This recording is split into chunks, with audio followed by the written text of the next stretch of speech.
hormati dan saya cintai rekan-rekan media, pada siang hari ini saya akan memberikan beberapa update.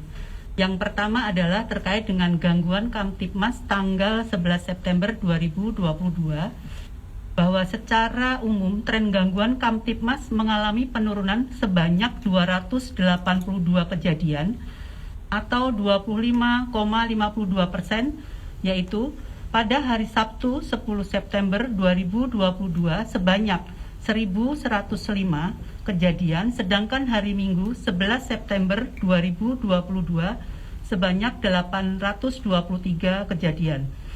Dengan rincian sebanyak 779 kejadian, pelanggaran tindak pidana ringan 17 kejadian, bencana sebanyak 9 kejadian, dan gangguan terhadap ketentraman atau ketertiban sebanyak 18 kejadian. Kemudian untuk tren kejahatan secara kuantitas mengalami penurunan sebanyak 268 kasus atau 25,6%. Sabtu 10 September 2022 ada 1.047 kasus, sedangkan pada hari Minggu 11 September 2022 ada 779 kasus. Apabila dilihat dari data tren jenis kejahatan yang menjadi catatan kepolisian, ada 5 kejahatan yang jumlah kejadiannya tertinggi, antara lain 1. Pencurian dengan pemberatan sebanyak 61 kasus, 2. Narkotika sebanyak 34 kasus, 3. Curanmor sebanyak 15 kasus, 4. Pencurian dengan kekerasan sebanyak 10 kasus, dan 5. Membahayakan keamanan umum sebanyak 10 kasus. Sedangkan terkait dengan data lalu lintas, jumlah kecelakaan yang terjadi 295 kejadian dengan rincian korban meninggal dunia 28 orang, korban luka berat 29 orang, dan korban luka ringan 266 orang. Adapun kerugian material sebanyak 567.550.000. Yang kedua yaitu terkait dengan sidang KKEP. Hasil sidang KKEP AKBP JRS, sidang KKEP terduga pelanggar AKBP JRS telah dilaksanakan pada hari Jumat tanggal 9 September 2022 sampai dengan hari Sabtu tanggal 10 September 2022 sejak pukul 18.45 WIB sampai dengan pukul 06.15 WIB, kurang lebih 12 jam 30 menit di ruang sidang di Propampori, Gedung TNCC, lantai 1 Mabes Polri. Perangkat KKIP 1, Irjen Pol Dr. Tornagogo Sihombing, SIK MSI, Wairwasum Polri selaku Ketua Komisi KKEP.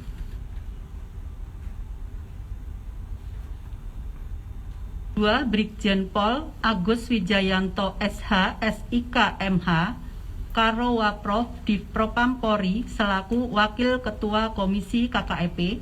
3. Kombes Pol Rahmat Pamuji SIK selaku anggota komisi, Kombes Pol Sakyus Ginting SIK selaku anggota komisi, dan Kombes Pol Pitra Andrias Ratulangi selaku anggota komisi.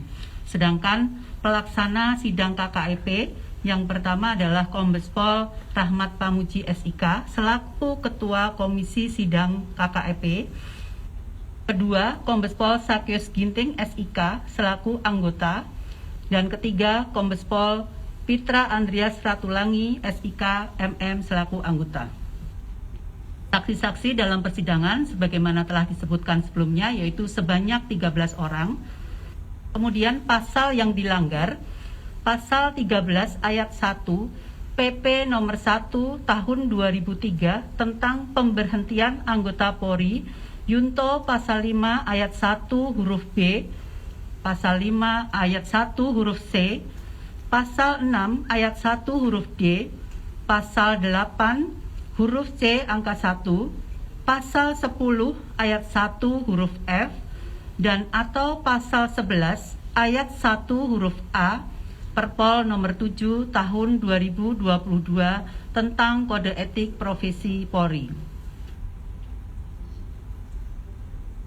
Putusan hasil sidang Komisi Kode Etik AKBP JRS yang pertama adalah sanksi etika, yaitu perilaku pelanggar dinyatakan sebagai perbuatan tercela. Kedua, sanksi administratif. A. Penempatan dalam tempat khusus selama 29 hari dari tanggal 11 Agustus sampai dengan 9 September 2022 di Rutan Korbrimob Polri, dan penempatan dalam tempat khusus tersebut telah dijalani oleh pelanggar. Dan B. Pemberhentian tidak dengan hormat atau PTDH sebagai anggota Polri. Atas putusan tersebut, pelanggar menyatakan banding. Selanjutnya untuk agenda sidang hari ini, yaitu sidang KKEP dengan terduga pelanggar Barada S akan dilaksanakan pada hari ini, Senin 12 September 2022 pada pukul 13.00 WIB di ruang sidang Divpropam Polri, Gedung TNCC lantai 1 Mabes Polri. Perangkat Komisi Kode Etik Polri yang pertama, Brigjen Pol Agus Wijayanto SH, SIK MH, Kombes Pol Rahmat Pamuji SIK, Kombes Pol Sakyus Ginting SIK, Kombes Pol Pitra Andreas Ratulangi SIK MM, dan Kombes Pol Armaini SIK. Sedangkan untuk pelaksana sidang KKEP yang pertama adalah Kombes Pol Rahmat Pamuji SIK, 2 Kombes Pol Sakyus Ginting SIK, dan Kombes Pol Pitra Andreas Ratulangi SIK MM. Saksi-saksi dalam persidangan pada siang hari ini ada 3 orang, yaitu Ibda DD, Brigadir FF, dan Bribtu FD. Sedangkan wujud perbuatan yaitu ketidakprofesionalan di dalam melaksanakan tugas. Kedua orang tersebut tidak tersangkut dengan obstruction of justice.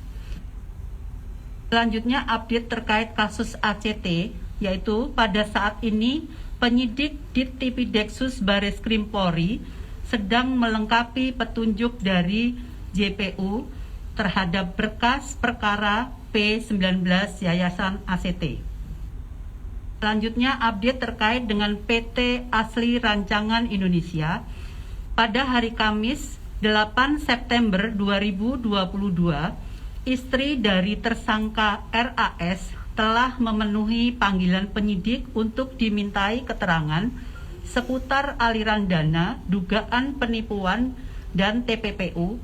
Sedangkan ibu dari tersangka RAS tidak hadir dan meminta penundaan hingga minggu depan. Selanjutnya, kedua mertua tersangka RAS tidak ada yang hadir saat pemanggilan pertama, yaitu hari Jumat tanggal 9 September 2022, dan selanjutnya penyidik akan melakukan pemanggilan kedua terhadap mertua RAS. Yang terakhir adalah update penanganan perkara KSP Indosuria.